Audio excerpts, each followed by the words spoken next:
What's up, everybody? This is the Tied to the Land podcast, where we believe that everybody is tied to the land in some way, shape, or form. On this podcast, we'll explore the intimate connection that people feel with the land beneath their feet, while telling the stories of folks whose lives have been impacted by their roots to the rural lifestyle. This podcast is brought to you by Arrowhead Land Company, where their mission is to create, inspire, or advance a connection to the land in every person throughout the world.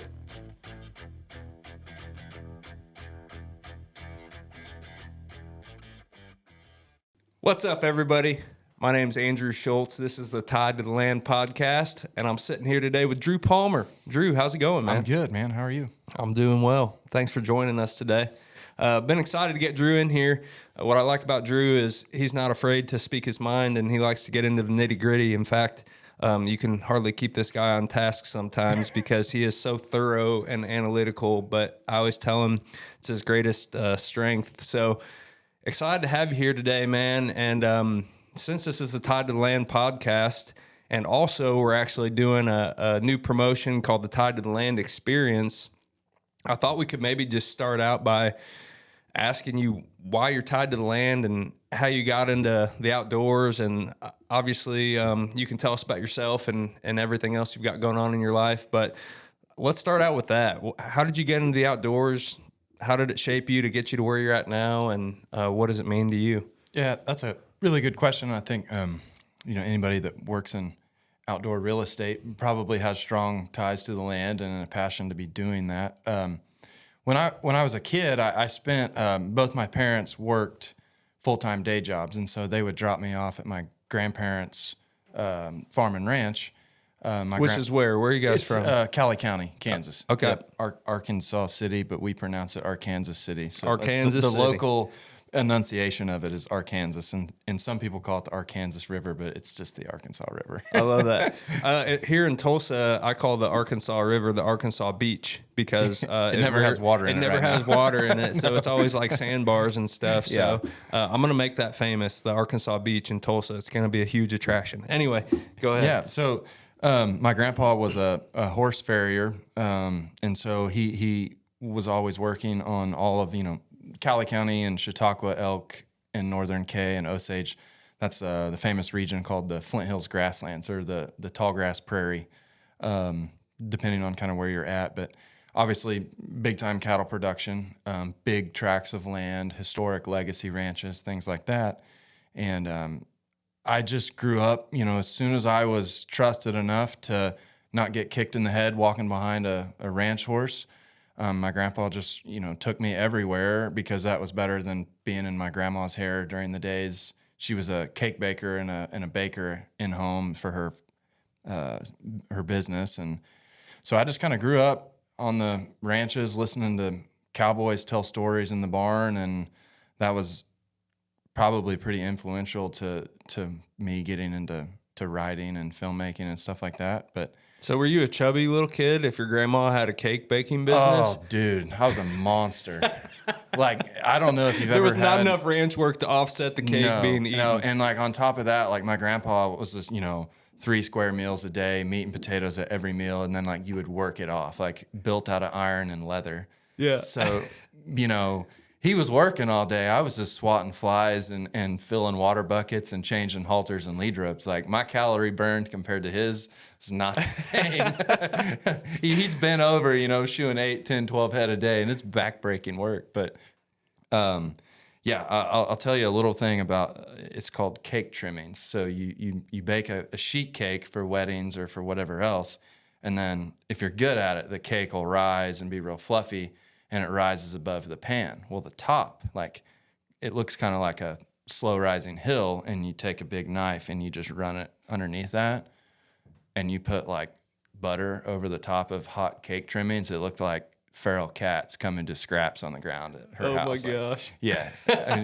This sounds amazing. Yeah, it was mouth watering. So you couldn't eat too much of it, or you'd just be swelled up on the couch and then you couldn't go work. But Yeah, that was what I grew up on. I was a hulked out little kid. So it's safe to say that spending time with your grandparents out on the ranch is what really got you into the outdoors. Yeah, and all my family members hunted to fill the freezer, and just that was just what you do in rural Cali County. Like, we kind of grew up in the glory days of it in the 90s when you could just door knock anything and you knew everybody, and like getting told no was just unheard of. You couldn't go coon hunt, you couldn't go quail hunt, you couldn't trap, deer hunt, whatever. So I was really blessed, and that I have a really strong tie to the artist Terry Redlin out of South Dakota, because all of my childhood memories look like Terry Redlin paintings with the old farmhouse and just good times and a yellow dog and an old square body Chevy. So that was kind of my childhood as a whole. And I really wish, I could have enjoyed it more knowing what it looks like now. Which is what?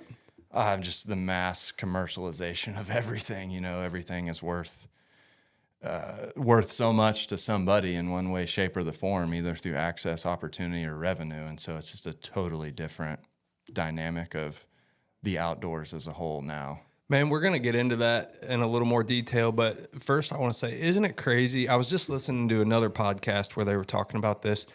Isn't it crazy how you look back on certain chapters in your life and there was no way of knowing in that moment that it was going to be one of the best chapters of your life? Oh, absolutely. I mean, there's no way anybody could have predicted what was going to happen with hunting and social media and the commercialization of it. I mean, I wish so badly that I could have been a part of those days. Obviously, well, I won't tell you how old I am, but I was born in 92, so that ages me a little bit for you listeners.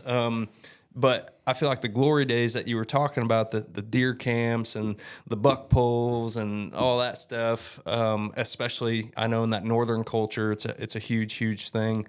I wish I could have been a part of that. Me too. I do still try and do a little bit of that with my writing now, and I've got the book project coming out and stuff, and I'm a fan of that, almost to the point that like I romanticize the good old days. When I drive by and I see like an old barn, I just imagine who built that barn, and a turkey strutting in front of it, or them out there with a 22 plinking with their grandkids in 1958, or I just, it's hard for me not to always visualize what the greater days were. And then 10 years from now, we'll probably be saying that about right now. I don't know. So I guess that's why I'm drawn, like that cultural stuff, like the Arkansas duck hunting thing or Louisiana duck hunting thing. I've been fortunate to see some of the famous old camps. I've seen Hemingway's signature in logbooks of the hunt camp, or Theodore Roosevelt, all the presidents. I've got to hunt some cool places, but just when I see an old barn in northern Iowa that's faded red patina paint, and you can see the history there, like those are the most cherished places that I can ever lay eyes on. And then to think about when we had memories of you growing up in Illinois and seeing truck beds full of shucked corn, things like that, things you just never see anymore. And it's hard not to kind of enter a deep state of thinking of like, oh, are we doing the right thing now, or where are we at? Do you think it's gone forever? Or there's places like you just talked about, Arkansas, Louisiana, I know Pennsylvania, Wisconsin. I mean, there's people trying to preserve that legacy, preserve that tradition.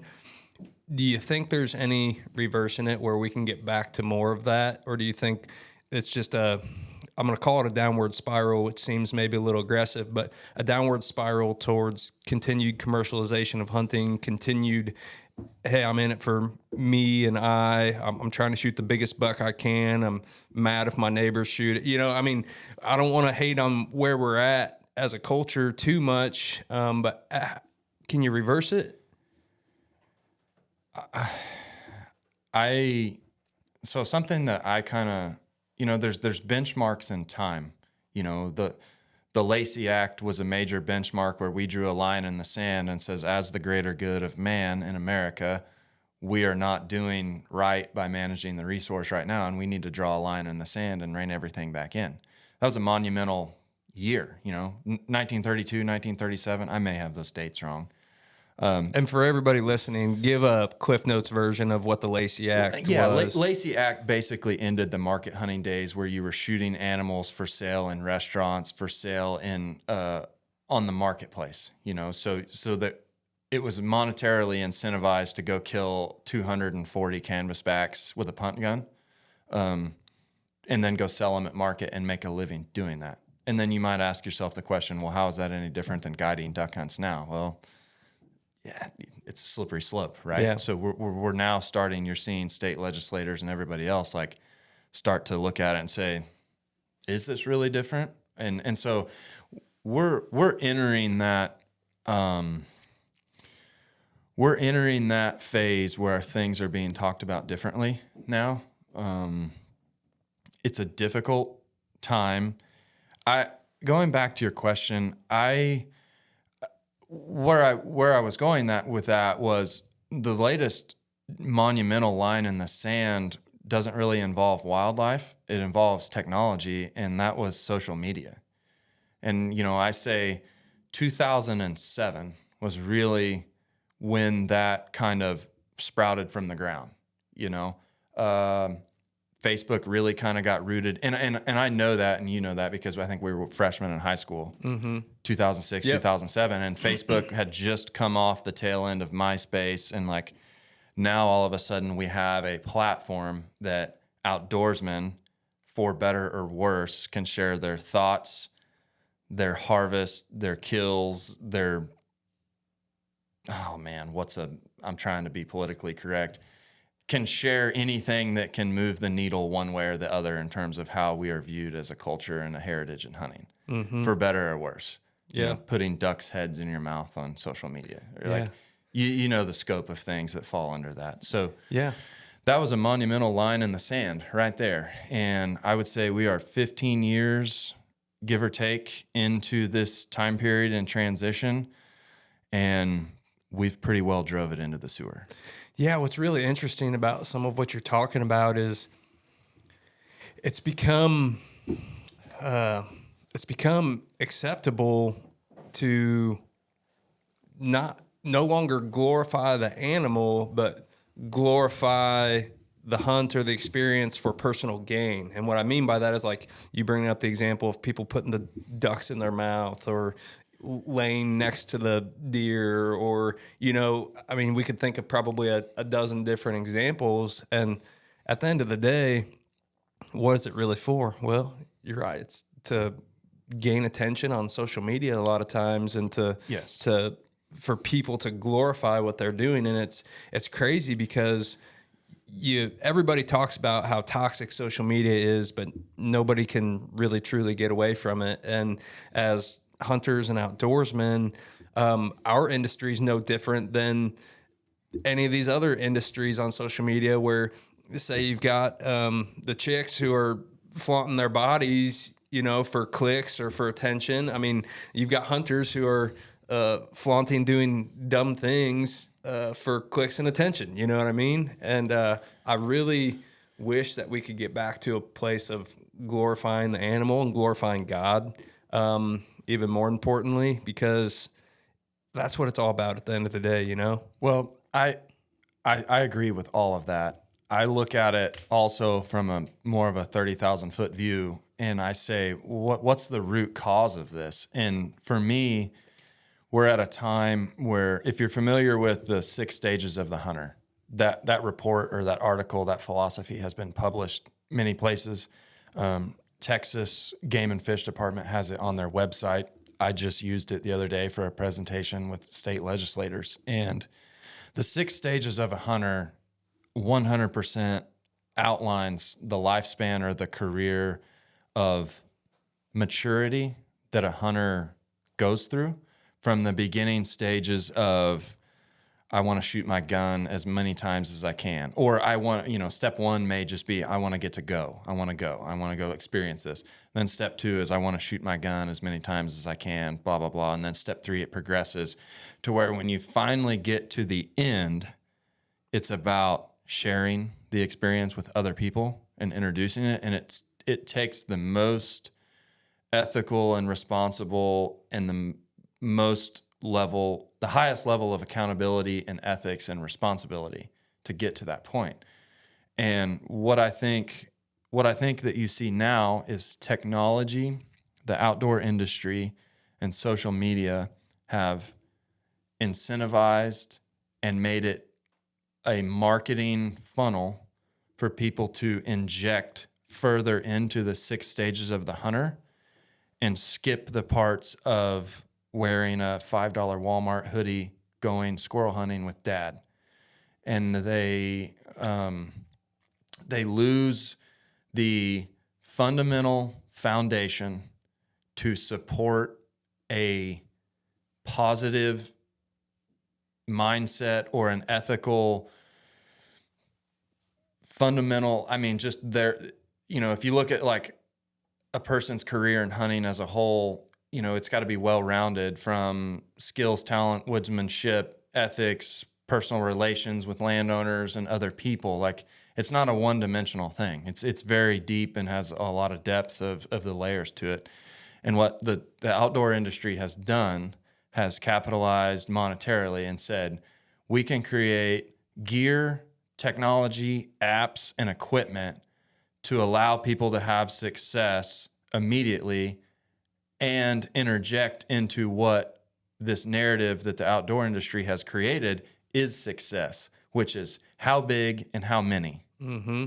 And so what we have done is we've pushed all these new hunters into our heritage that takes responsibility, a deep understanding to way in down the road. It's like stage 4, stage 5. How many can we kill and how well can we kill them? Well, then when they don't have a foundation underneath them, like, let's be honest, most of those guys that are doing that, they're decked out in the most trendy camo. Okay, they spend $3,000 in camo. They have to have one kind of shotgun, so they go get that kind of shotgun, and then they've got to have these 4 or 5 other gear pieces, and then once they have that, they have checked all the boxes for all the coolest trends. Well, the box that they never check is the respect for the resource, whether it be squirrels, quail, ducks, deer, elk, or indifferent. And at every turn, the success, the resource's life gets taken. And then their next incentivized action point is, how can I gain attention and credibility from this kill or from this harvest or from this hunt? And then that platform is social media. Yeah. And so we're really only 15 years in of this. I mean, it's just turds in a washing machine at this point. Like, it's bad. It's a bad cycle. It's a bad scene. And largely that whole dynamic has moved faster than state agencies have adapted.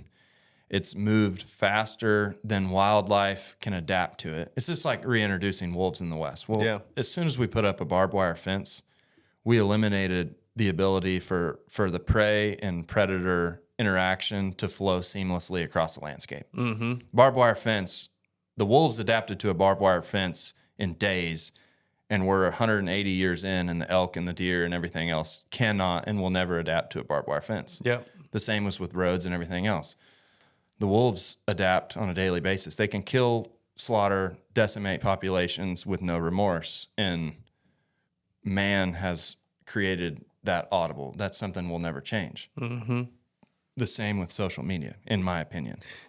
Was there ever a point, because I'm sitting here reflecting on my own experiences, and I guess you could say, and I've never read the 6 stages of a hunter, or whatever you called it, but as you were describing it, I feel like I am towards the end of that, if the end is wanting to share those experiences with others, because that's largely what drives me. And it probably has always been that way to some degree, but it continues to be more in that direction as I get older and as I start my own family and, make new friends and meet new people. And anyway, I feel like that's where I'm at, but it got me reflecting on, has there been a time where I started to trend towards what the rest of the hunting world is doing, the things we're describing? I mean, did you ever catch yourself in that trap, and did you have to take a step back and say, whoa, hold on there, Drew? Yeah, for sure. So I can think of a couple instances. I worked as a commercial outfitter for a living for 8, 9 years. I mean, not a living solely. I did other things with the films and the commercials and habitat and things like that. But I mean, we made a substantial amount of money in 45 days in the wintertime killing ducks and geese. So I've seen it. I mean, I've seen all sides of it, and I've seen bloodthirsty guys that want to not pay for a hunt and leave because I wouldn't let them shoot my limit. Like the all ends of the spectrum, from the good to the bad. But yeah, I can think. So I reaped a turkey one time because I thought, I'd seen it. I thought, man, this is heart pounding. Like I did it, and it happened. My heart was racing, and then the crazy thing is I did it by myself. So that was kind of unusual. I think most people do it in pairs and somebody else is there and they high five after. And, on the way home, I was thinking, I was like, man, my hunter safety instructor from 1999 would not have been very happy with you. Beat my tail right now. Yeah. Like, don't wear red in the woods. Don't wear blue in the woods. Don't imitate a turkey with movement. Yeah. Don't ever set up within 10 yards of your decoys. And I just crawled behind one within 50 yards of the neighbor's property line and shot this turkey at 5 steps.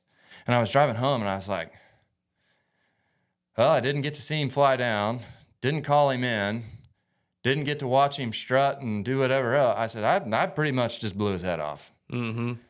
And I didn't really think about it much after that. I was kind of like, that's not really my cup of tea, but I filled my tag. Yeah. I don't remember if I would have posted that on social media. I was really, I had older mentors that really educated me at a young age on some horror stories of the local yokels that they had caught trespassing because somebody knew they were hunting somewhere else.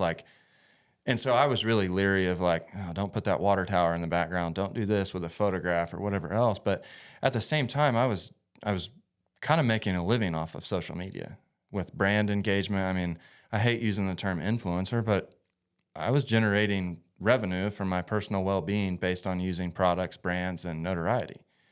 And it every year that went on was like another layer of the onion. And I will say I was surrounded when we were doing it by incredible friends and hunting partners that got it. There was no ill will or no bad morals or no bad ethics there. It was a very selfless group. But yeah, I've caught myself a couple times in which I was like, oh, this is gross. I was just walking in the trend of this. And I'm like, and then you kind of drive home and you're just doing some deep self-reflection of I need to think about this. Yeah, no doubt. And something you were talking about there reminded me of something I heard recently. Social media also, in terms of what it's done to hunters and relationship with brands and sponsorships and stuff. I mean, I was kind of surprised to hear recently about the lack of loyalty from bigger brands towards their partners. And, really you've got all these hunters out there who they want to be sponsored or they want to be field staff or they want to do this and that. And those brands rarely care about the hunters, it seems. It's just a numbers game for them. Can you drive influence? Can you drive sales? Most of the time it's clicks and leads. They don't. When we were doing the branding thing and when I was working in the commercial film industry, if the company that we were going to do work for and invest our time in wasn't willing to sit down and have dinner, shake hands, go on a hunt, or have a personal, we were looking to develop relationships on a 5, 10, 15-year period. And I mean, you'd have thought that you were an IRS agent showing up to talk to some of them. Yeah. That level of commitment immediately was a red flag for me of man, we're literally just an outlet. We're going to teach them how to, do this branding project or film these commercials. We're going to teach them the what and the why. And before the ink is even dry on the contract, they're going to go hire a college intern to do this for T-shirts and decals and free hunting gear because it's a industry of passion. Mm-hmm. And it happened many, many times. Yeah. So I think what people don't realize is that when you work in the outdoor industry, outdoor companies are 99% owned by a very wealthy individual who needed a tax write-off. And it's a industry that allows that wealthy individual an open door into enjoying the outdoors. They get to go on hunts. They get to experience perks. Those businesses are not ran. There's a few of them now, like Yeti, obviously profitable. Tacticam, obviously profitable. Matthews Bows. There's a few of them, but that's, this is just figurative. A dozen out of 1,000 that are actually financially profitable. Well, all the others are just meant to break even or take a loss. And the parallel of that is they also manage relationships the same way. And it all gets signed by one person or one corporate ownership group. And even then, it doesn't mean that it's meant to be profitable. And when you're not necessarily set up to make a profit and to run a very tight ship, then those relationships never get valued. Do you feel like these companies could be doing a lot more for conservation? Do you feel like, I'm just trying to think, and we'll get into some of what you've been going through recently, but at the end of the day, we as outdoorsmen have an obligation to steward the land and the animals that we enjoy so much, right? But then I'm sitting here and I'm thinking about like initiatives or things that I'm seeing other companies do, and I don't feel like as a whole, sure, there's people that I'm sure do it. I don't feel like as a whole, these outdoor brands are pushing towards stewardship or taking their own dollars and reinvesting it into conservation. Right. Yeah. So I think there's starting to be more of a spotlight come onto that right now. I'm going to say there's two very well-known conservation groups in the waterfowl space. And the question that I hear a lot now, and I don't want to say buzzword, but when's the last time you've developed any acres in our state? When's the last time you've done this in our area? Well, all these local chapters are starting to look at it and say, hey, I've been a chapter organizational leader for 10 years now, and I can see that our banquets have brought in $675,000. And in our 3-county area, there hasn't been 1 acre of development or 1 acre for purchase. And then the next marketing campaign is, we're losing tens of thousands every day and the ducks are dying and blah, blah, blah, blah, blah. And then the next marketing campaign is, we need more duck hunters. We need more members. Well, now people are starting to say, I don't have a place to go hunt. And there's 5 million mallards missing from Canada. I can tell you where they are. They're all dead and slaughtered and in a ditch. They're in Canada dead from commercial hunting. And now I think it's a very hot topic that these so-called, the gospel of wildlife conservation, it usually is a monopoly. I mean, there's usually really just 1 or 2 big players in each demographic of big game, elk, deer, quail, turkey, pheasant, and ducks and geese. It's not like there's 15 organizations that are really moving the needle. It's usually just 1 or 2. And so I think those groups are starting to get looked at as a whole because, like in Kansas, in 2015, we had like 8,700 or 9,000 non-resident waterfowl stamps sold. In 2024, we had 17,000 or 19,000. Wow. So it's doubled. The acres and places to go hunt have not doubled. And in fact, the access has went down because landowners are getting compensated $1,000 and $2,000 a day from a commercial guide service. So these same people, the dad and the son and the grandpa and the grandson that spend $300, $400, $500 at the local conservation banquets each year, well, those guys don't have a place to hunt now. You going to take your grandson to go hunt public land in Kansas on a weekend of, waterfowl season? No, I mean, there's going to be somebody there that wants to fist fight you for being too close to them. So I think that what you see in the outdoor industry goes back to the incentive of why is that company in existence? Is it a small family-owned company that, I see a lot of them sell their branded T-shirt, or they have a custom artist like, Richard Blanco or somebody like that does custom art, and they say, hey, $2 from every T-shirt sale goes back to this conservation group. Well, that's beautiful. but they're on $100,000 donation scale when some of these companies are doing $100 million Yeah. in revenue. Yeah. And I think the main thing is just understanding what the company represents. And there's a few of them that I have seen doing a lot of work and donations. Mossy Oak is a leader. I think they set the standard in conservation. You know, they've got the podcast. They're doing the turkey stamp now and have been heavily involved in really, really speaking about a quality narrative. But then you have other organizations that you'll never see or hear anything from, and it's just like take. And eventually, I think people catch on, or it puts a bad taste in your mouth. But there's a lot of these companies that do 50, 100 million in a year, and you'll never see them spend a dollar on buying an acre and opening it up for access, or, you know, giving back to the areas of revenue where they've made the bag on. So Yeah. Well, man, it's interesting because we obviously work with landowners every single day doing what we do, right?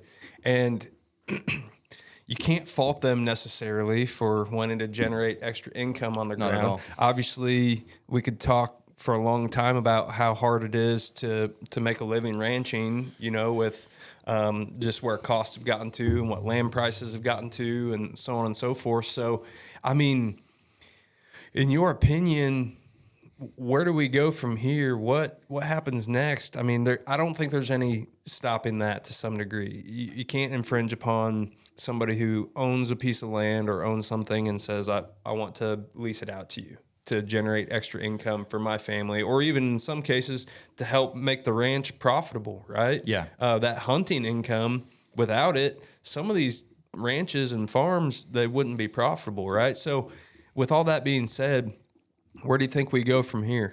Well, I can give you an example of a certain situation. I kind of have an ongoing case study right now. I've got a 240-acre property in Kansas, and the landowner called me and he said, "Hey, Drew, I'm going to sell this place. I've had several back surgeries. I'm not out working the land. I'm not out taking care of this ranch. I cash rent my grazing." Well, the guy that grazes it, he's older, and he also has 10,000 acres. So fast forward, this place has had some neglect for 5, 6, 7 years. Well, anytime you have that in our area, you're going to have lower level invasive encroachment of, you know, sumac, cedars, buckbrush, Ceresus lespedeza, all those invasive species that, I mean, that's a battle you kind of have to be fighting every day. And he said, "Is there anything you can do to help me?" And I said, "Yeah. Do you have anybody hunting it?" And he's like, "No, I don't have anybody on it." And I said, "Let me generate a wildlife recreational lease on this. We'll coexist with your cattle people, so that there's not conflict there." And we generated $3,500 for the property, and every dollar that we have generated for it, I have subcontracted the land and habitat work. So we've cut 80 acres worth of cedars. We've built burn breaks. We're spraying the Ceresia. We're hinge cutting. We're doing TSI work.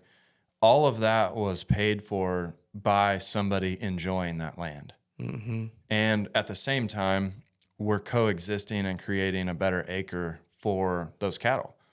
We've cut all the trees around the pond, so the water level in the ponds should be higher. You know, cedar trees are uptaking 10, 15, 20 gallons of water a day, and when you go cut 150 of them upstream of the watershed, you're increasing water levels that go into those streams. So that's just kind of one case where I just think that it takes a little bit of effort. It takes being in tune with science and what's possible.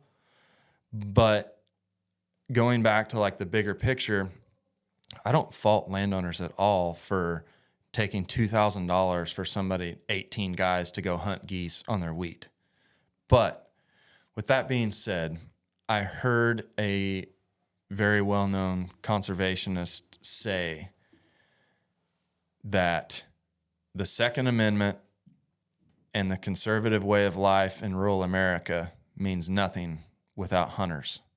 And hunters are the largest supporting body of the Second Amendment. Mm-hmm. And without hunters, the Second Amendment is just a piece of paper. With retrospect to that statement, are we trending right now towards caring and putting the 90% of hunters as a priority, or are we trending towards the 1% of hunters that want to commercialize and tie up access to everything? Yeah, it's a good question. So it puts, I think landowners need to understand, they just need to have an understanding, and state agencies have failed miserably to adapt fast enough to getting out literature and getting out a narrative of there's a right way to generate revenue for your ground, but telling Uncle Rick and Cousin Abe that they can't go quail hunt because a deer hunter from Texas has leased it for the entire season. Well, I've seen those properties. And when they have that year-round access or that year-round lease, in 5 years, they're overrun with invasives because we want it as thick as we can get. There's just a lot of bad information and a lot of bad land practices going on. Sure. To maximize revenue for one species. And it's going to catch up with everybody. Oklahoma is experiencing it with wildfires.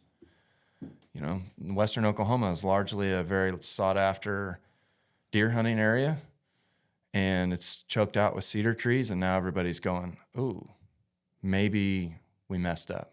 Mm-hmm. And so they're trying to undo a lot of that. Yeah, yeah. Yeah, I don't think there's a black and white answer, and I don't think there's a perfect solution other than it's what you said, not skipping those earlier steps, and it's appreciating the land that you're hunting. It's appreciating the animals that you're hunting. It is being more intentional about giving back to the resource that you're taking from. And I think if everybody could get on board with that, now, of course, you're never going to get away from there's people who are out there for the clicks and to have the camo on like you were talking about and to post a pile pic and so on and so forth. But it's got to be more than that. And I like to believe that the vast majority of hunters, even if they don't show it, somewhere in there, they care about that stuff, right? Yeah, like you said, I firmly believe that this isn't a 90% problem. It just so happens that the toxic 1 or 2% is the one that gets the most notoriety. Mm-hmm. And it's the one that's really driving the narrative. I like to think that, you know, kind of some of the things I say or the meetings that I have or like some of the ideals that we talk about, it represents the silent 90% because that 90%'s at work or they're in church on Sunday morning. There's not 8 guides and scouts circling a field of geese like buzzards on Monday, Tuesday, Wednesday, Thursday, Friday. Yeah. You know, so somebody has to represent the 90% because that's who's got us to this point. The toxic 1 and 2%, they have a short lifespan anyway. You know, they buy all that gear. It's a flash in the pan. And because they don't have a foundation, whether it's upland hunting, big game hunting, whatever else, they go check that box. And since they don't have a foundation, they have no longevity in their hunting career. Mm-hmm. It's like you see it in real estate. I mean, what was the stat of how many people don't make it past 2 years? Well, it's because they rode the high. They either had some success with it and then it didn't bring them as much notoriety as what they thought. And so they're on to the next endeavor. And in hunting, it's the same way. We've got to speak up and push narratives that represent the greater good for everybody and somehow come up with a way to wrangle in the 1%. Yeah. So I'll play devil's advocate here for a second because there may be some people listening that feel this way. You're in rural real estate. You're a rural real estate specialist with Arrowhead Land Company. You're helping people buy and sell this ground we're talking about every day. So what would you say to the haters or the naysayers or the devil's advocate type of people that are saying that you as the real estate agent are influencing some of that? That's a great question. And it's one that I hear about even in like you're sitting around that November garage chili cook-off with 10 guys that all like to deer hunt and whatever else. Like you'll hear little chippy comments. I'd sure like to find me a piece of hunting ground, but Drew keeps selling it to these out-of-state guys at $4,000 an acre. Mm-hmm. I understand that. But if you take away state boundaries and invisible lines, the person that lives 500 miles away values that property more than the person that lives 5 miles away. Interesting. And so I always counter them with, Well, all you're telling me is that it means something more to somebody that lives further away than somebody that could have and make an influence on it. And I've they're, never thought about it like that. yeah. So out of stater, well, what does that mean? That's a imaginary term based on invisible lines That locals use to complain. It is. Yeah. Yeah. And the locals, I think, are guilty of having a sense of entitlement that they should be owed something at a cheaper price because they're local. And because going back to what you said earlier, they still remember the days. It's fresh in their mind where they were able to knock on a door. So I sympathize with them, and I feel the same way. Like I drive past, you hear me rant about this, but I drive past 60 and 80 acre hedge lots all the time. I shoot 170-inch deer out of them. Okay, I can take my buddies. I can take my first-time hunting friends. I can knock on that door, and we can go trim some fence lines and hang a gate for the old lady, and she thinks that you're the greatest thing since sliced bread. And then the next thing I know, I see an auction sign on it, and it sells for $4,200 at an auction. And I'm like, oh my gosh, it's 90% invasive species in, I don't know if there's such thing as bad ground, but it certainly doesn't have the integrity of hardwoods and other things that I see sell for the same price. So I see it. Like I don't sympathize is probably not the right word, but like the guy that drives past, our signs, and I hate it when we sell something that a good old boy was hunting. But this is a free market. Everyone has the opportunity to make it known that they want to buy something or to contact a landowner and make it known, if you ever decide to sell this, I would love to be considered to have a chance to write you an offer. Yeah. Everyone likes to complain and be reactive instead of have a plan and be proactive. Yeah. And I think what you see with out-of-state buyers, they all have two things. They have a plan and they're proactive. Mm-hmm. Yeah. And that's a large difference between, I get it. I mean, when something sells for an astronomical amount that's like not really good ground, I'm just kind of like, oh, what's going on? Like, was this for the greater good of everybody else? And then you also have the other dynamic where a lot of my farmers and ranchers hate hunters because they have driven up the cost of land for them to run their operation. And it's a valid argument because pasture ground can only be so acre profitable. Mm-hmm.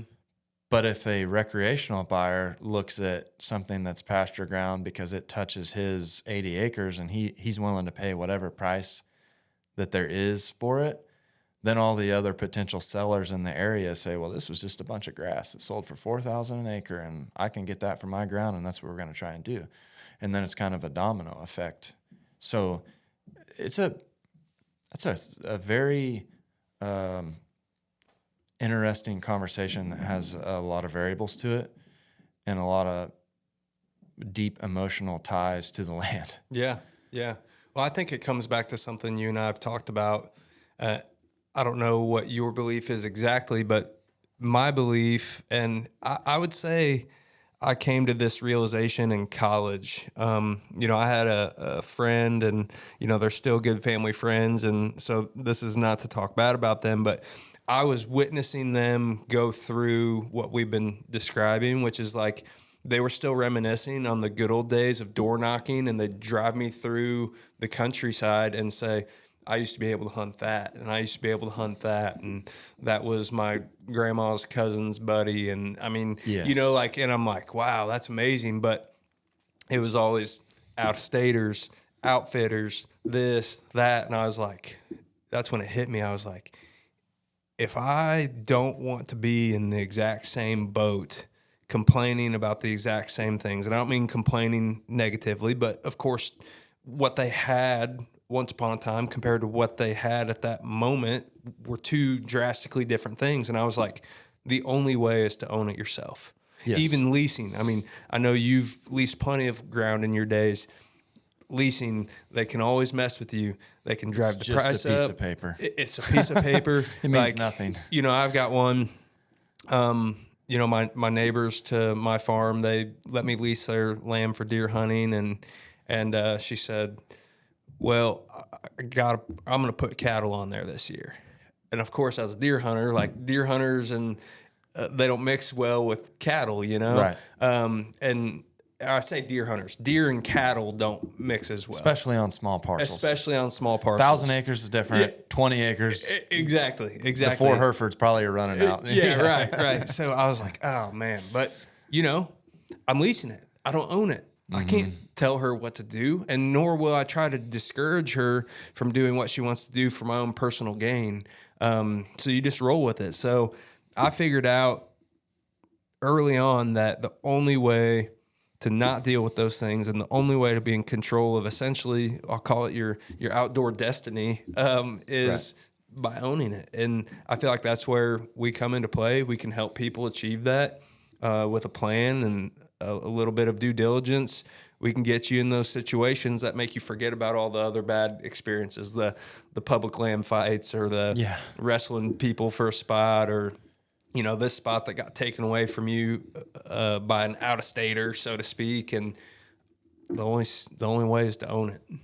I think that's a beautiful perspective, because I have a lot of people. My personal kind of sales pitch is like, hey, I want to sell you the right piece because I know what right means.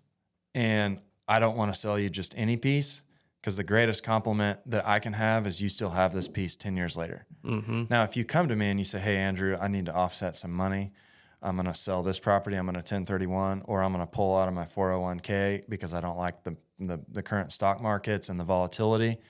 And I want to find something that has some meat on the bone. Well, that's wonderful, because that information now allows me or you to look at a piece of property and say, okay, we want to buy rough and sell pretty. That's paralleling this guy's investment with his plan. He's not looking to have this for 10 or 20 years. He's looking to have it for 4.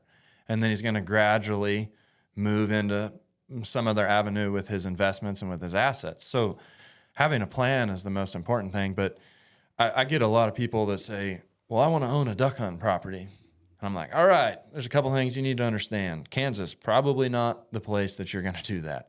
We get 15 acre feet, and that's either 3 foot deep and 5 acres big, or 5 acres at 3 foot deep, or you can have 15 acres at 1 foot deep. And by the way, there's such things as saturation, and it hasn't rained in Kansas in 5 years. Yeah. So you're not going to get a recreational permit unless you've got, if $100,000 to you, if you can feel it and it doesn't feel like spending a $20 bill, building wetlands in Kansas is very difficult. Mm-hmm. Now, if you're like me and you're driving back roads all the time, my dream is to find the right 10-acre beaver dam. Yeah. Where I can call the guy and say, hey, man, I know that you haven't got a tractor in there in 15 years and it looks like just waste ground, but could I make you a really good offer on those 20 acres? I just have dreamed of owning a marsh. Yeah. So that's opportunity. But sure. Perspective is everything on it. Oklahoma and Missouri and Arkansas, much less stringent on water rights. And so those are wonderful places to own duck hunting or wetland impoundments.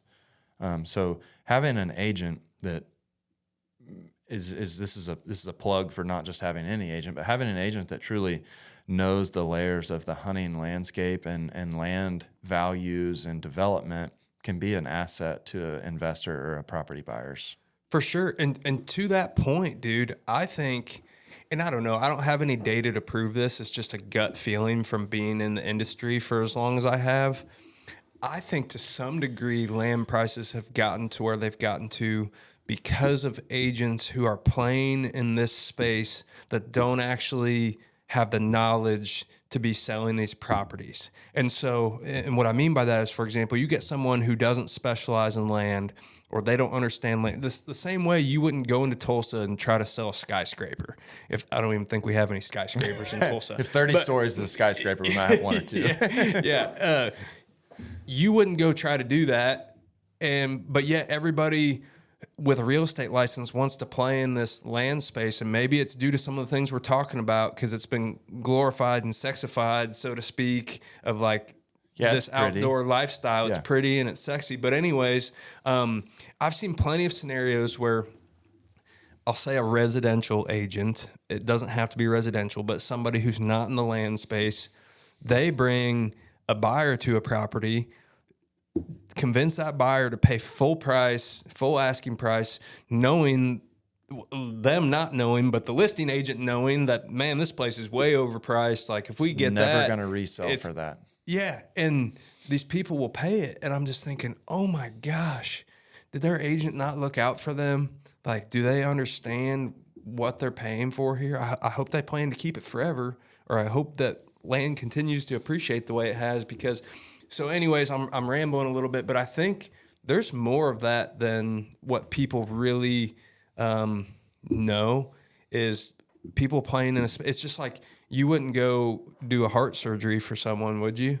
Like, you wouldn't go stand before the court and represent someone as a lawyer, would you? No. I mean, so for whatever reason, people who aren't in this space, they try to get into it. And I think that also has something to do with why land prices have gotten to where they're at, because it's not about protecting the client at that point. It's about them just trying to make a sale. And you have to look out for that. And I hate painting that picture because it sounds so dark and gloomy, but it happens. Yeah. It's reality. I think one thing that I've mentioned to buyers is, one of the greatest compliments you could give me is to call me in 3 years and say, hey, I've got a patch of these bushes and I don't really know what they are. Can you come look at this and tell me what we ought to do with this? Well, that right there is a single question at why I would never use a home sales agent or a city agent to buy a piece of land, because they provide no value from the soil to the sky after that ink is dry on that piece of paper. Mm-hmm. What are they going to come out? Do they have a sprayer? Do they got chainsaws? Do they know subcontractors? Do they have a mulcher on a skid steer? Like, no. So, I mean, and that's not to say that, oh, we're the high and mighty, but I do take a lot of pride and we're in a service-based industry. The biggest thing for me is taking pride in providing so much more than a transaction, and to have an actual skill set that can help a landowner, a buyer, or a seller have value and understanding what's actually in the ground or on the property that they own or that they're buying, and how to make it better. I feel like as if I carry, a bag on my back or a weight on my shoulders to be the best possible steward for every single parcel that I can possibly touch. And a lot of times with the recreational buyers, what I'm telling them is not what they want to hear. And so that you kind of have to, for your book of business, do you need to sell some places? Yeah, you ultimately may need to, do deals and have transactions to generate a living. But selling people the right place, I believe in karma, goes a long ways, and making the right moves, I think, it's just like landowners that are willing to invest in doing the right thing with their land and the greater good. I think it always comes back to them, usually financially. Mm-hmm. Yeah. But you've got to have the desire and the drive to want to have that kind of narrative or stance towards what you own. Well, it definitely takes all kinds, and you could talk to 10 different people and they've got 10 different sets of goals and 10 different ways that they plan to take care of the land, or lack thereof, not take care of it. And there's no great answer other than people treating other people with decency and respect, and being supportive of their goals, but still trying to educate them in the process of how you can help them and what things they could do that are beneficial. I guess one thing, talking or thinking about that, a question I would like to ask you is, what do you think the narratives will be in a 5 and a 10 year period regarding land ownership and where it's going in rural America? I mean, whether that's recreational, nobody's ever hunting, flipped the questions on me before in the podcast. Cool. Continue. So I would just say, I mean, what narratives do you think we'll see come up? I think here lately, free plug to like Food Network or Magnolia or those shows. Like I don't watch too much hunting TV, but I watch a lot of homesteading and cabin builders stuff. Yeah. But I think you've seen some of those. We have one agent that does a tremendous amount of production in the country living space. Mm-hmm. Well, I mean, like, hey, you can grow a garden. You can own goats. You can have raw milk. So to me, COVID was the best marketing piece for country living you could possibly ever have done. Yeah. Yeah. To sell somebody 5 and 10 acres that they can have a protein-based livestock commodity and then also grow produce. Yeah. COVID was the best thing that ever happened to that. For sure. Yeah. I've got a lot of thoughts about this, and I could talk about several different angles here. I definitely agree with you that COVID changed the game, which it's sad that it took such a horrible thing happening, for people to wake up and realize. I lost my job like 6 times over. Everybody cut their marketing budgets for hunting. They're like, oh, nobody's going to spend any money. And then the outdoor market. Yeah. There was not a Polaris or a UTV to be bought or a fishing reel. No doubt. No doubt. So like, I'm obviously a huge believer that everybody has something to gain from spending time on the land and in the outdoors. And I'm not comfortable in the concrete jungle. And I find myself often looking around when I'm in places like that and saying like, man, these people live this lifestyle and they seem to be content, or they seem to be happy, or they seem to be fulfilled. But I wonder what they would think if I could just pull them into my lifestyle for a little bit. And I think that's what happened is people are like, okay, I'm ready to get out of the city because of this COVID thing, and everything's crazy and people are crazy and governments are crazy. And I need something that I can call my own and I can get away to, and I can get away from people. I can be self-sufficient, self-sustaining. I can grow a garden. I can have chickens. I can build a cabin. I can make it off grid with solar panels, whatever. I mean, all kinds of different things, right? And then what's great about that is like those people, for some of them, that was their first taste of the outdoor lifestyle, and they were doing it for safety and security reasons. But then it becomes deeper and more meaningful than that. It's really about the land and what it's doing to them as people, as humans. Yeah, I don't think anyone understood the power, the spiritual power or the mental wellness power. No. Of what? No. I mean, we all knew it from hunting. Yeah. Like I always joke that like my duck hunting group or like our we go there to cook breakfast and drink coffee, but we also go there to solve the world's problems and work out marriage disputes and everything else. And it's like a men's breakfast club. Yeah.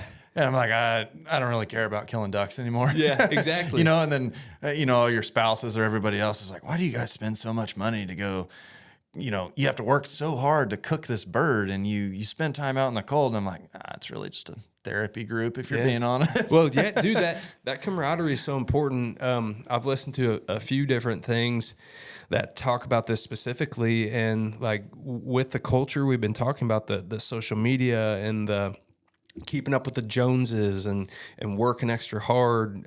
Sometimes even both spouses working. There's less emphasis on men and women, particularly men, going out and spending time with their fellow outdoorsmen and keeping their mental sanity in check and absolutely. Spending time with other humans outside of the daily grind. Like there's been plenty of studies done that show how important it is to do that. And the outdoors is arguably the best place that you could do it because of your connection with the Lord and all the resources that he provides for you. So going back to your original question, though, about where I think we're going and where I think we're heading, I think you're going to continue to see, obviously, people have been talking about for years, there's a major shift happening with generational farms and ranches where, unfortunately, everybody's 72 years old that owns them. Yeah, their kids or their grandkids don't have an interest in keeping up. Some do, but most don't.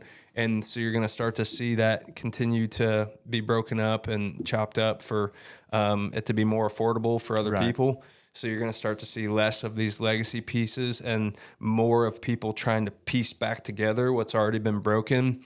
I think that government is going to play a huge role as much as it pains me to say that. I just think that's where we're going. You're already starting to see it with rules and regulations. And the unfortunate thing for us as the outdoorsmen and sportsmen is we look at it and we say this should be black and white. This should be a no-brainer. But they're looking at the dollars, Yeah. and the dollars are very often impacting the decisions they make as it relates to conservation and sportsmanship. And so I think that governments are going to impact it whether we like it or not. I think that you're going to continue to see this push towards the getting into the outdoors and being organic and self-sustaining. And I think that part of it is like our generation, I say our, like you and I, we're the same, around the same age. We remember how we were raised. We got to witness what it's become, and we're trying to get back to what we remember being raised in, you know? Yeah. And so now you have social media, and you see the glorification of homesteading and being in the country, and in some cases homeschooling your kids and teaching them real values, real life knowledge and values, and getting them out of this corrupt system. And I'm not knocking anybody who's bought into the system. I could get way deeper in conspiracy theory, I promise you. But I think you're seeing this trend towards free thinking, I guess you could say, where people are taking a step back and they're saying, okay, I get it, this is the way it's always been, but how did those processes come about to begin with? And also, is that still what's best for us as a society, or are there other ways to do it? So I think you're going to continue to see a push for land ownership from people in urban areas. I think you're going to continue to see sportsmen trying to own land themselves so that they don't have to be impacted by the things we've been talking about. And I think you're going to continue to see some of these bigger farms and ranches, unfortunately for some, but fortunately for others, they're going to continue to be broken up and chopped up. I mean, you see it here in Oklahoma. I mean, if there's a 160-acre tract and it can be split in 4 to 8 ways, like, it's happening most of the time, you know? Especially if it's in range within a metro area. Exactly. So I don't know that there's any getting away from that. I think, I don't know. It's going to be interesting. I think that the industry as a whole, I think something that's really toxic is like the land flipping going on. You know, I don't like it for our business. I think it's tainted people's reasons for land ownership and for I think it creates toxic interactions of that. It's like a ripple effect when it happens, and all the locals see it happen and they know what it was sold for, and then they watch it get cut up. I think there's a lot of different layers of that, from personal beliefs, faith-based beliefs, stewardship beliefs. I think it conflicts with all of it. Yeah. And it creates tension, and it creates a toxic environment, like an earthquake at where that happens. Like if you saw one happen in Prague, Oklahoma, and the most beautiful 160 acres got chopped up into 20s, and then, you know, where do you draw the line between progress as a society and as people, and where do you draw the line between conservancy of land and stewardship? I mean, it's like a gray zone, and once you enter it, you know you're in it. Mm-hmm. And once you're out of it, you're so thankful that you're not involved in it. Yeah. I'm so thankful that, like, I am not in that 45-minute bubble, really, for the most part. Of that 1,000 acres of grass is not going to have a development on it. Mm-hmm. We sell that ranch, there's going to be beautiful black Angus cattle on it. You say that, but I hope I'm not 20 around. years from now, I hope maybe. I'm not around to see the tall grass prairie get chopped up. I mean, I promise you, who knows how many people in Oklahoma thought the same thing. 100%. Otherwise, they would have all bought it. Yeah, exactly. And so I don't think there's a right answer, and it goes back to what I said earlier. It takes all kinds, and goes back to this shift we're seeing in our society of when you have people who don't want to take on the family ranch or the family farm, and you simultaneously have people who want their little slice of outdoor heaven. It's a perfect recipe for it when you stop and look at it. Yeah. It's not surprising to me that people are taking these ranches and chopping them up and selling them in smaller parcels to people because they're more affordable, and they don't need 200 acres. They just want 2 or 20. I think it continues to happen, especially within a certain radius of some of these cities. And what you're going to see is people starting to try to piece this stuff back together so that they can have bigger legacy type of places. I've contributed. We sold a little bit on the outskirts of Wichita, and the buyer on that place he said, I'm buying every single thing that I can that touches mine just because I want to preserve the longevity of it. And I love what I have here. And I thought that's a welcome breath of fresh air. And I commend your attention to detail to the plan and having the fortitude to do it. Yeah. And he was going to take that price. He was in a position financially that he could, but he was going to take that price boldly at whatever he could to get it. And I hope there's more people like that. Yeah. Not because we benefit from it, but because of the ideal that they represent. You know, that block of now 400 and some acres that he's got is always going to have grass pasture, cattle, and 2 crops a year planted in the farm stuff. Yeah. And there's always going to be that big red barn there that I drive by on that blacktop. So it means something to us. But yeah, so I got another question for you. Yeah. What you got? So if you were going to take 160 acres for your personal enjoyment, and this is like thinking back, this will really date Andrew. Did you ever play Sims Theme Park on the computer? Yeah. Where I you played just Sims. sat there and you could design your own. Or Roller Coaster Tycoon. Look, Ashley's so young, she has no idea what Sims is. Never experienced Roller Sims? Coaster Tycoon. Yeah. So if you were going to take 160 acres, you could name it in whatever state you wanted to. Give me 10 elements that you would have on it. We'll go 1 through 10. Just vacant land? I'm saying you're creating this as if you were the hand of God and you're going to create and assemble your favorite place, what it would look like. Any detail you want, 1 through 10. You going to write these down, Tyler? Oh, man. Okay. You should do this every segment. Number 1, topography. Elevation change. I like the diversity of something with a little bit of slope to it or some roll. South-facing ridges. Get up on a hillside and overlook a creek bottom, So, like, I think, and this is... no offense to you flat earth sellers out there. But like, I personally like a little bit of roll to something, you know? can get a sweat when you walk from one end of it to the other. Exactly. Or it just makes the property feel bigger than what it really is. And it adds diversity where if you can't see across it, you're probably missing something on the other side of that hill. So you know what I mean? I'll give you a funny joke. My grandpa used to say, and imagine a guy wearing key overalls and just sweat and an old ranch cap. He'd say, boy, I can always tell you when we're in Oklahoma, you could watch a rat run a quarter mile. Yeah, no doubt. Because it would be flat at where we were working. So that's funny. So topography, water, of course, both ponds and running water. I guess if you want to lump that into the same bullet point, I like having running water because there's always something there. Live water. Live water. Sorry.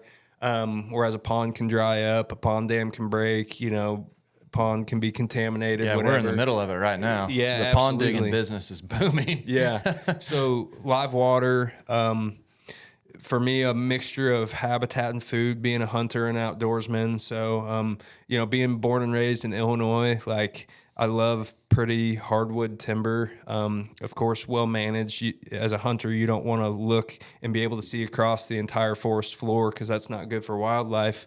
But I like the pretty hardwood timber. That's been one of the harder things for me adjusting to life in Oklahoma is like the pin oaks and post oaks and the scrub trees and the cedars and the blackjacks. And, I miss pretty hardwood timber. I miss getting into a chess match with a gobbler and, a bunch of big oak tree flats. Yeah, people that have never experienced that don't know what it's like to get beat by 10 feet of elevation and 5 trees. Yeah, it's crazy. It's the ultimate humbling experience. Yeah, it is. So obviously good soil. My wife likes to garden. We like to grow our own food the best we can. We're not like way off in it, but being able to have a garden, being able to grow your own food would be important to me. Being somewhat isolated from people. I'm not saying that You I want a don't blacktop like so the truck neighbors. doesn't get dirty No, when you I pull don't. off. That doesn't matter to me. But I like my privacy. You Right. know what I mean? And not every property offers that, but something remote, something private, maybe at the end of a dead end road, maybe you've got good neighbors around you, but nobody lives on it. I mean, for me, I like that privacy and that isolation. And then of course, just recreational potential. Like I bought a 42-acre piece here in Oklahoma that I knew I was never going to kill Boone and Crockett deer on it, but it would be a great place for me to do all the things that I'm talking about and to raise my family in the outdoors and to have a little place of my own. And I mean, we've got deer, ducks, geese, quail, turkeys, coyotes, beavers, hogs. I mean, like this little piece of land has a little bit of everything. And I like that diversity in a property because I guess the older I get, the less I care about just deer hunting, and I want to enjoy the outdoors as much as I possibly can. So Tyler, he's sitting back there. We joke all the time, jack of all trades, master of none. I feel like that's me in the outdoor space. Like I'm never going to long to be like a Cam Haines where like I'm the elk hunter and I kill big elk and I live to hunt elk and all I eat is elk. And if I could carry the elk out on my back, I would, like. Well, I think it's a great mindset now because there's beauty in having more opportunity, and not hanging your hat on one thing has become relevant. You know, you can't get tags to go elk hunt now. Yeah. You might spend 5 years trying to get one. Yeah, exactly. Maybe a guy has to hunt an antelope or go trap a beaver. Mm-hmm.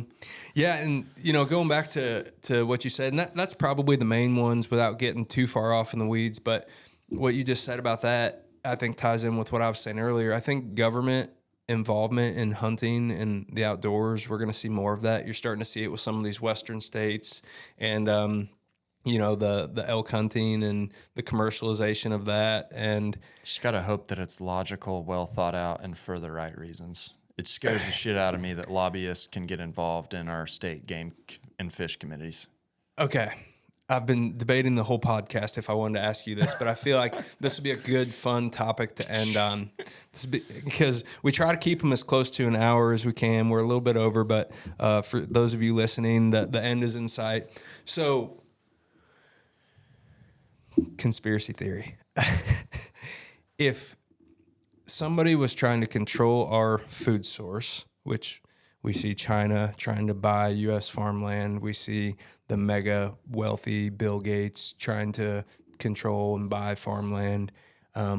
If they had a hold on our farmland and our production resources, beef, corn, beans, those types of things, there's only one thing that could sustain us as a society, and that is wild game, assuming all those other things were controlled. And so wouldn't it make it likely that people out there could target wild game next in terms of being able to control that? And so, these government politicians who are being funded or bought, so to speak, from these mega elite or wealthy people, I'm a little bit worried about. I think it's already happening. Yeah, like so with the reintroduction of the wolves and Washington State is like going through the throes. I mean, it's a dark. They're in a dark place right now because they've been infiltrated by animal rights activists, and I don't say the word animal rights activist as like a demeaning, like you're a POS person. Yeah. It's just a set of beliefs you have. But the difference in what the animal rights activists that have infiltrated Washington is they're extremist. They're no different than a global terroristic group. They have a set of beliefs that they want to push on to everybody else. The problem with it is that this is the same group of people that say, trust the science. Oh, science this, but when it comes to wildlife, it's solely an emotional based argument, attack, stance, narrative, whatever you want to call it. It's all based on emotion. Yeah. And like the ultimate question is like, I see this come up a lot. and people are like, "Oh, you know, hunting is terrible, or the killing part." And I'm like, have you ever watched a pack of wolves run down an elk? Like, that is as raw as God has ever planned it. I mean, that's just how it is. Mm-hmm. But they cannot differentiate between us as people. They think, like, that whole group, in my opinion, this is not a conspiracy theory, it's just like my ideal behind it. That whole group that has the emotional argument against hunting, against killing, against eating meat, against, I mean, it's a broad spectrum. Yeah. Some animal rights activists eat meat. I'm like, well, I would love to hear the viewpoint, you know, or just the logic behind it. Not critically, I would just like to have the knowledge that they might, how they feel about it. But there's a disconnect in that we as people are something different than animals. We are an organism. I think all animal rights activists should go spend 5 days on Kodiak Island. I've done it. Been there twice. And you get slapped in the face very quickly that you are not number one on the totem pole of decision makers or influence. And until you could go do it in the Yukon, you could go do it in the Northwest Territories, you can do it in Montana. I would say I'm more spooked of grizzlies in Montana than I am in Alaska, because the ones in Alaska are like, hey man, get out of my way, I'm going to eat salmon. Mm-hmm. The ones in Montana are like, I'll run your ass down and eat you. Yeah. You know, like, yeah. Hey, I got winter coming up, and if you hadn't noticed, it's pretty hard out here. But with that being said, I think they're already the extremist groups that have opposing viewpoints against conservatives or against just simple people. They're more advanced intellectually. They're more advanced with media propaganda, and they're more advanced with a futuristic thinking and a plan of action. And they're willing to die on that hill, whichever one they're on. They are. Yeah. They're 10 and 20 years ahead of us as simple, just, I don't like saying normal, but like just simple, free-spirited, free will people. Like, you may want to homeschool your kids. I send mine to school. You may, you know, middle of the road people. Mm-hmm. The animal rights extremist or conservancy extremist or whatever else, like, they're far more advanced with their plan.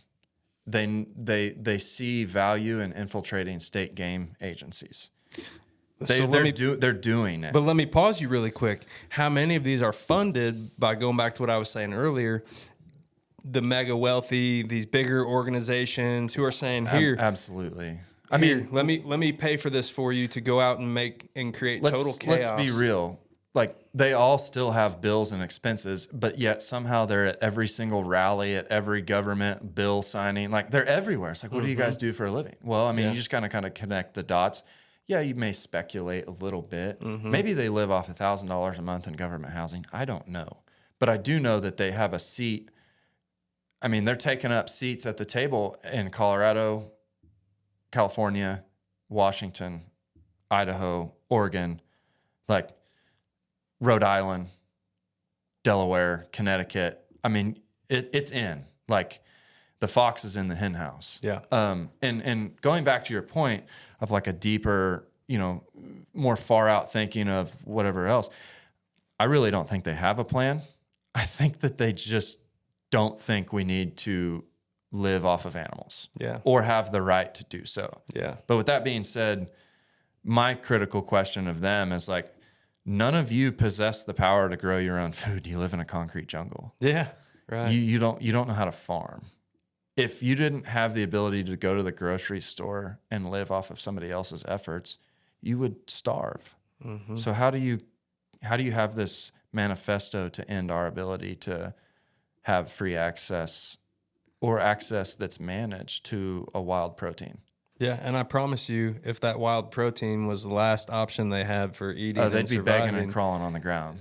Yeah, I mean, they would figure it out. You know what I mean? But I don't know. I've just had this thought that some of the government involvement in the decisions made make no sense. The wolves in Colorado has been a diabolical disaster. So that's the one that really got me thinking about it, because I'm like, who on earth thought this was a good idea, and how did they think this would go? Yeah. You know what I mean? Like, and then, Everyone so knew how it was going to go. I asked myself, so if I already was controlling the crops and I was already controlling the beef, and then the one thing that could leave us self-sustainable as a society is being able to hunt wild game, what if I could impact wild game populations and numbers? And so anyways, I know we won't get off in the weeds on that, but I feel like Step one is to break the spirit of the free American conservative.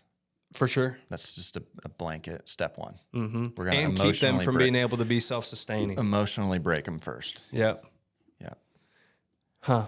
Anyways, I feel like that could be a whole podcast in and of itself. So maybe we'll do a part 2 to this and bring that in. But anyways, Drew, I appreciate you coming on. This has been awesome stuff. I think that it's safe to say you're really passionate about what you're doing and your stewardship of the land. And I think that's great. And hopefully everybody listening was going to be able to take something away from this. To end here really quick, I want to talk about, we're doing this Tied to the Land experience. I referenced it earlier in the podcast.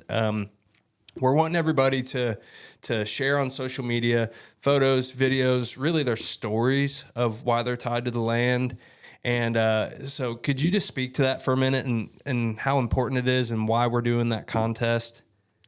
Yeah. So I can kind of give you like my personal experience from yesterday. As everyone knows, I mean, it's springtime. It's April 1st, April Fool's Day here in Oklahoma. So we've been unseasonably dry. One of my favorite activities is the springtime. I call it like the spring grand slam. And like, I haven't accomplished it yet, but my dream goal is to kill a turkey, find a shed, a deer antler, catch a crappie, and then pick mushrooms, morel mushrooms, and then fry 3 of those in the same pan for the same meal. But yesterday, I was able to go out in my backyard. So I live right next to a WMA here in Oklahoma. It's a public hunting. We picked morel mushrooms in my backyard. We've got like 1 acre of woods. And I went in there 2 years ago with the mulcher and cleared it all out. And then I've burned it the last 2 winters. And so we've got a lot of deadfall. I didn't set out to create morel mushroom habitat. I'm not that much of a fanatic. Just so happens that they really like it. So I shot a deer there on the WMA. I've got a 1/4 acre of green clover in my backyard. And then right outside of that, we went and picked those mushrooms last night with my 3-year-old daughter. And then we went inside and, cleaned them all up. And, she calls mushroom hunting treasure hunting, which is hilarious. That's awesome. So then we went inside and, for dinner, we had steak sandwiches from a doe that I had shot 100 yards from the house. So that was kind of a cool experience yesterday. Yeah. And, we have the Tied to the Land thing going on. So I was kind of thinking about it on the way down here. I was like, man, I had a pretty good full circle yesterday of like getting to introduce her, and she identified some, I think they're oyster mushrooms that grow on the sides of trees. I don't think they were chicken of the woods or hen of the woods, whatever those are, but she learned the difference between morels and other mushrooms and how to avoid the green briars. We picked some thorns out of her hand. So yeah. But that's what it's all about. Yeah. That felt really cool. And it was like, not a small victory, but like, I think as hunters, we're a little bit guilty of like putting all of our success into notching tags or going on hunts or doing this or like these high climax moments. And like, I just kind of sat on the couch after she went to bed and I was like, damn, that was cool as shit. Like, I hope she remembers that, because when I think about things like that when I was a kid, when I had it in the glory days, you know? I think that's what it's all about. Like what you just described was an experience of being on the land and what it means to you. And that's why, like, when we were talking about this, we talked about making it a photo contest or, doing some high value production. And really, we just want to hear people's stories. So like you just told us a story that perfectly represented a beautiful day of what it means to be tied to the land, and that's really what this contest is about. So we're giving away cash. We're giving away Arrowhead merchandise. It's going to be awesome. And so That was my entry, Tyler, right there. So I think that'd be great. I'm going to use this video instead of making my own, and then we'll just put that in there. Bingo. I like that. Well, Drew, I appreciate your time, man. For those of you listening, I appreciate you sticking with us. We got into a lot today. Talked hunting, talked land ownership, talked government, talked animal rights activists. I mean, Ted Nugent would be proud. Nugent would the be only thing really... we didn't get into was rock and roll, but we'll do that next time. Yeah, we could do that if we do a part 2. That'd be great. Yeah. So, all right. I'm Andrew Schultz. This is Drew Palmer. Drew, thank you for being with us. I enjoyed it. This is the Tied to the Land podcast, and we'll see you guys next time.